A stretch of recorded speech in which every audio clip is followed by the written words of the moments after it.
11, and then there was a huge drop-off.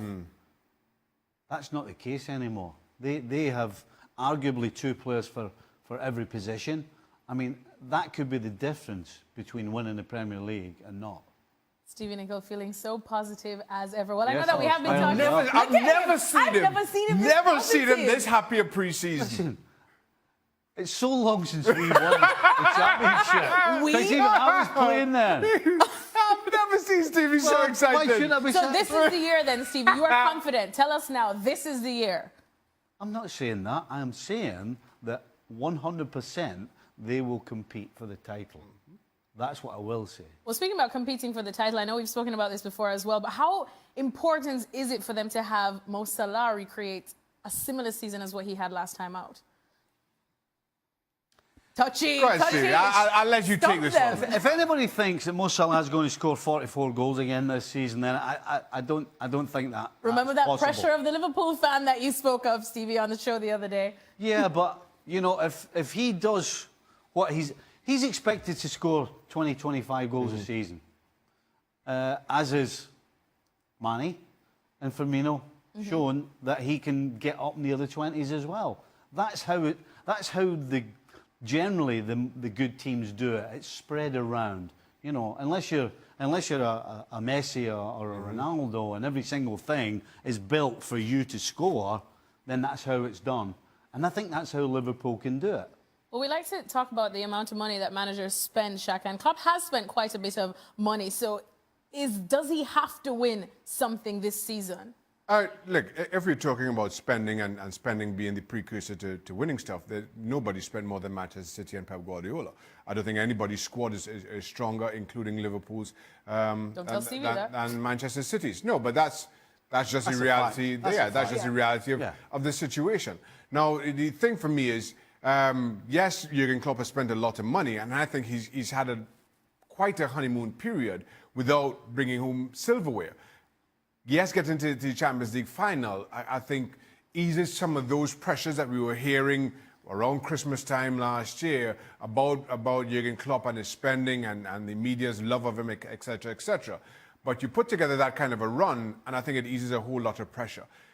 The judgment on Liverpool will be how far they can push Manchester City. Whether they can, win a cup, the FA Cup or the League Cup or whatever it may be, I think is icing on the cake.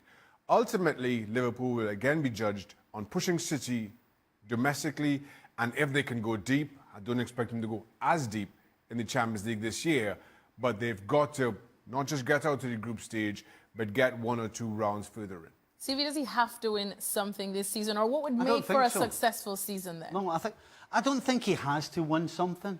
I think he has to challenge right up to the very end for the Premier League season. If he doesn't, then I think we will ask questions. You know, I'm sitting here smiling, 2 minutes ago? But the matter of fact is, the game's not played on paper.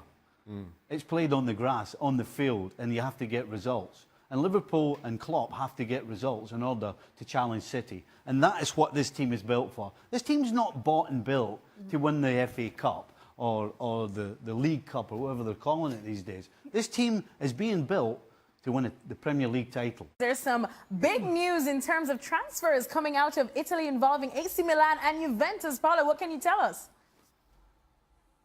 Yeah, it looks like we're very, very close to getting everything done on the deal that everyone's been talking about for the last couple of days, which would be Higuain going to Milan and also Caldara going to Milan. So a centre-back and a striker on the way to Milan from Juventus, with Leonardo Bonucci, of course, going in the opposite direction. So a sort of incredible about-face from just one summer ago when Bonucci was the big coup of Milan's summer of 200 million euro spending. He was the centrepiece, he was the star. And he's already on his way back to Turin, where a lot of people aren't happy about it, by the way. A lot of Juventus fans not thrilled with the idea of him coming back after deserting the club, in their view, certainly. And meanwhile, 2 very important pieces going the other way. So potentially, well, not potentially, this is basically a done deal now. A huge deal for Serie A for Juventus and Milan. Well, I know you said that that Juventus fans probably felt a bit aggrieved that Bonucci deserted them, but we know that he had a bit of a spat with Allegri, and interesting to see him now coming back to that. Do you see that coming into play at all, or have they kissed and made up?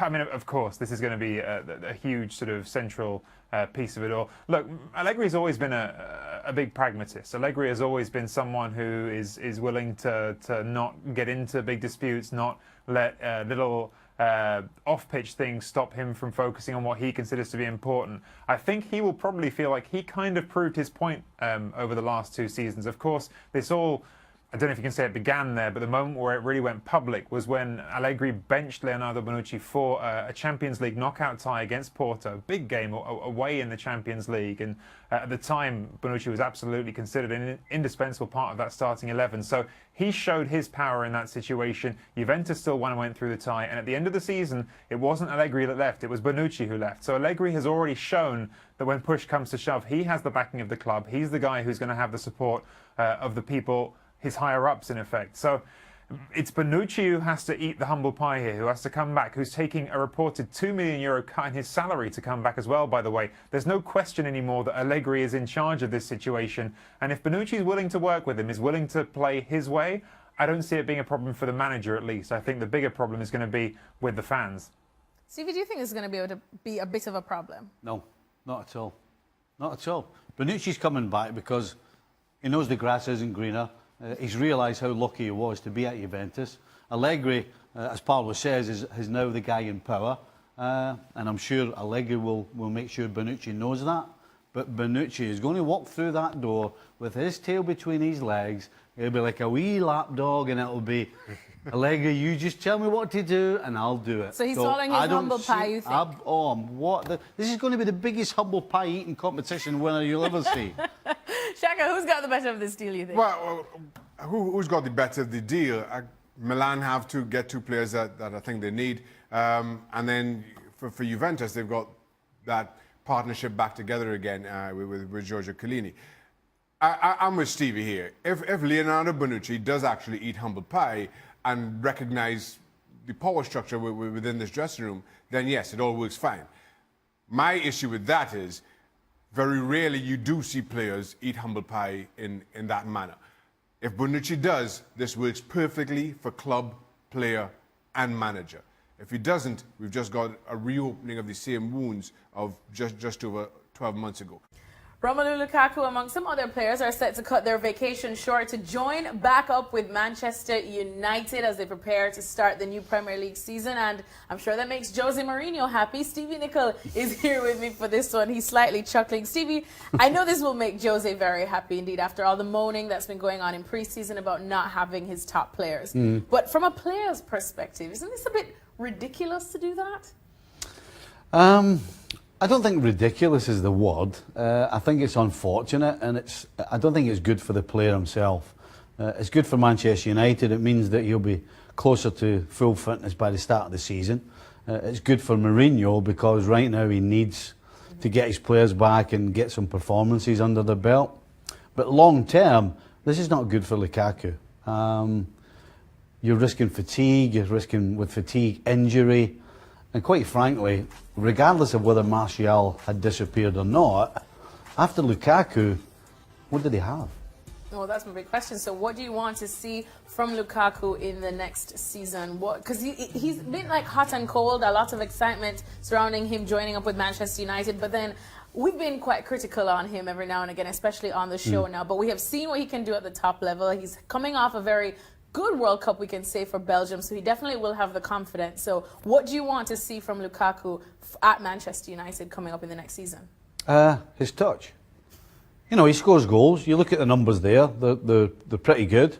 If his touch was better, those numbers would be better, and his all-round play would be better, which is going to benefit Manchester United. So he really, for me, needs to get a better touch. Is that going to happen? I'm not so sure. What do you do then? When does he work on that?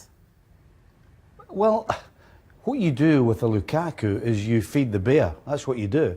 You give him balls in behind. You try and get him balls in the box where he can get opportunities. You know, if you want to play a lovely, nice passing game from back to front and involve him, then the chances are it's going to break down. So that's not his skill set. He does have other skill sets, and that's what Manchester United have to try and focus on.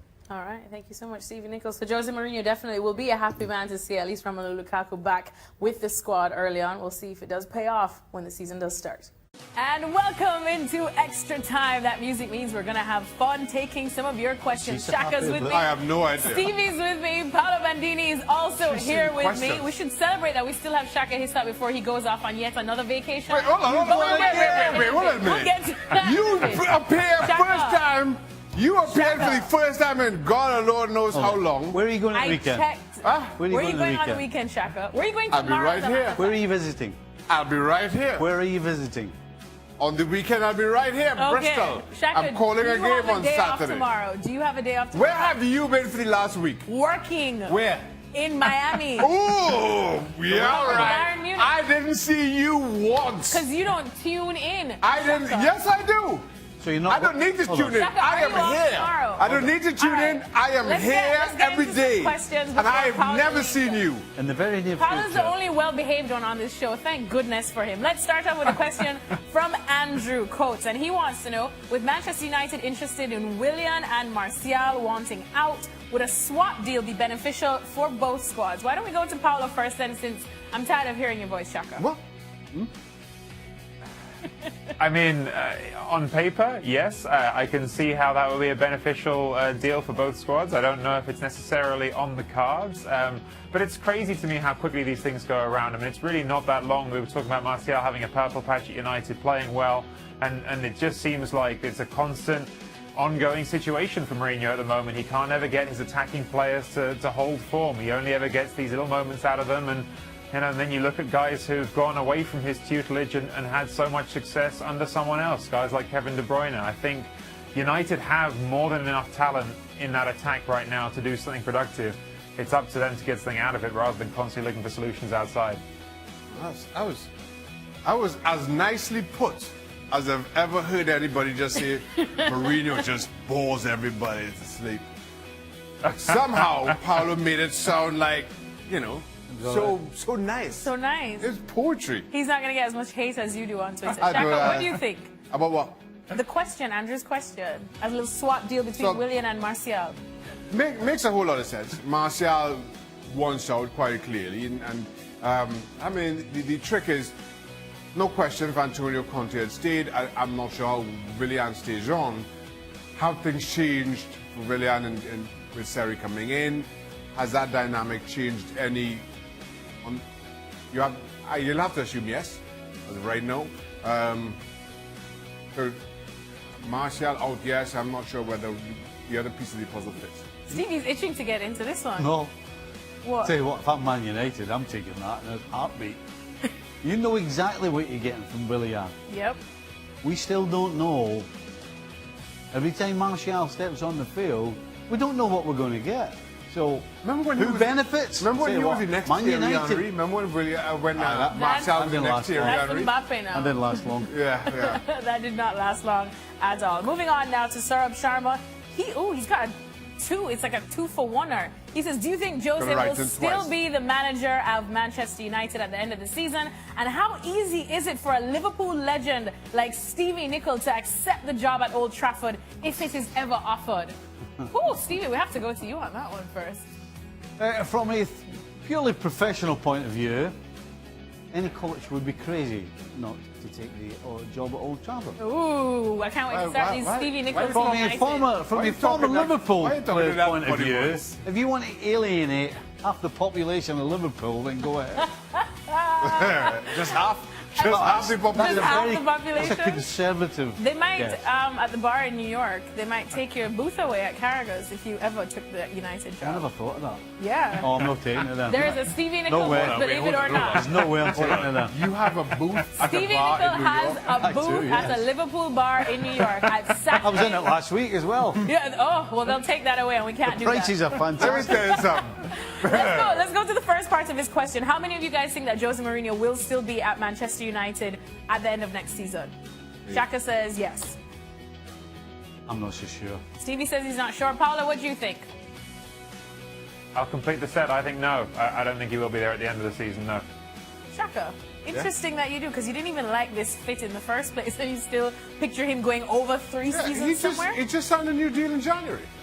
I think it becomes too expensive. Manchester United have invested too much in Jose Mourinho to sever those ties mid-season. I think they'll see the season out with him. Wow. That's one question answer I didn't expect from you. Let's move on then to Gus. I'm full of many surprises. Father of geese. I like geese. Anyways, you know what we like more than geese, or Shaka likes more than geese? Vacation, which is why he's asking this question. Who's going to have more vacation time, Shaka or Jose Mourinho, when he gets sacked at Manchester United? It will always be Shaka Hislop. Hold on. Shaka, are you going to Martha's Vineyard tomorrow? Shaka, tell the people where you're going tomorrow. Shaka, are you going to Martha's Vineyard tomorrow? I'm not participating in this charade. Shaka, are you not going to Martha's Vineyard I'm not participating tomorrow? in this charade. Are you or not? It's simple yes or no. Shaka, it's actually terrible weather here on this side of the world, so... But Shaka still has vacation. It's That's a why he simple can't yes or give no. us this. I'm not participating in this charade. Paula wants to know. Paula, Simple yes or no. Yes. Check your head. Shaka Some says nod his yes. head. And also, I still promise the people... I'm not worried about knowing the answer. I just want to go on holiday with Shaka. I think that'd be a great holiday. Take me to Martha's Vineyard, Shaka. Let's do it. Yeah, Shaka, take us all on vacation with you. Or tell us how you do it. Shaka, you take the car on the ferry across. Not participating in this charade. Well, there you have it. Mr. Vacation strikes again. I've been here all week. I've been here all week. All of a sudden, you show up. A week or two. Where's Dan? On Or and three. laughter Where's on Craig? Or Summer five. holiday. Where were you yesterday? For me and Now all of a sudden it's me. you. For a Anyways, week this or is charade. keeping track of when Shaka goes He's on going vacation where or the not. sun shines brightly. He's going where the sea is blue. Oh, man. Forget I've about taking seen the job at Old it in Trafford. the Get Stevie on American movies. Idol or something. Let's see if... Oh, Oh, my so- goodness. That's true. We can't afford Stevie. Anyways. All right. Thank you, guys. That was an enlightening extra time. No, it wasn't. Thank We're now going to request vacation time through Shaka because he's the only one that gets approved, apparently. Just a big tick. Yes. Yep. As a matter of fact, I know what he does. I'm going to take a picture of our producer's calendar Can where I he go- just Yes. writes Shaka off. Without them even approving, he just goes Shaka off. Is it okay if I... Yes. Yep. Yeah. Do you mind? Yes. He'll just go, hey, tomorrow. I'll be here. Please, can I? Yes. Would you mind? Yeah. Let's go to our show promo, which Shaka will not be Is a it part okay? of the Yes. show tomorrow Is it okay if I- because he is going on another day off. But make sure you tune in regardless. We are on daily on ESPN Plus. What? I'm not coming back. I'm just not coming Your back. vacation. I'm not coming back ever. Are you going on a permanent vacation? I'm just not coming back. Romelu Lukaku, among some other players, are set to cut their vacation short to join back up with Manchester United as they prepare to start the new Premier League season. And I'm sure that makes Jose Mourinho happy. Stevie Nicol is here with me for this one. He's slightly chuckling. Stevie, I know this will make Jose very happy indeed after all the moaning that's been going on in preseason about not having his top players. But from a player's perspective, isn't this a bit ridiculous to do that? I don't think ridiculous is the word. I think it's unfortunate, and I don't think it's good for the player himself. It's good for Manchester United. It means that he'll be closer to full fitness by the start of the season. It's good for Mourinho because right now he needs to get his players back and get some performances under the belt. But long term, this is not good for Lukaku. You're risking fatigue, you're risking with fatigue injury. And quite frankly, regardless of whether Martial had disappeared or not, after Lukaku, what did he have? Well, that's my big question. So what do you want to see from Lukaku in the next season? Because he's been like hot and cold, a lot of excitement surrounding him joining up with Manchester United. But then we've been quite critical on him every now and again, especially on the show now. But we have seen what he can do at the top level. He's coming off a very good World Cup, we can say, for Belgium, so he definitely will have the confidence. So what do you want to see from Lukaku at Manchester United coming up in the next season? His touch. You know, he scores goals. You look at the numbers there, they're pretty good. If his touch was better, those numbers would be better, and his all-round play would be better, which is going to benefit Manchester United. So he really, for me, needs to get a better touch. Is that going to happen? I'm not so sure. What do you do then? When does he work on that? Well, what you do with a Lukaku is you feed the bear. That's what you do. You give him balls in behind. You try and get him balls in the box where he can get opportunities. You know, if you want to play a lovely, nice passing game from back to front and involve him, then the chances are it's going to break down. So that's not his skill set. He does have other skill sets, and that's what Manchester United have to try and focus on. All right, thank you so much, Stephen Nichols. So Jose Mourinho definitely will be a happy man to see at least Romelu Lukaku back with the squad early on. We'll see if it does pay off when the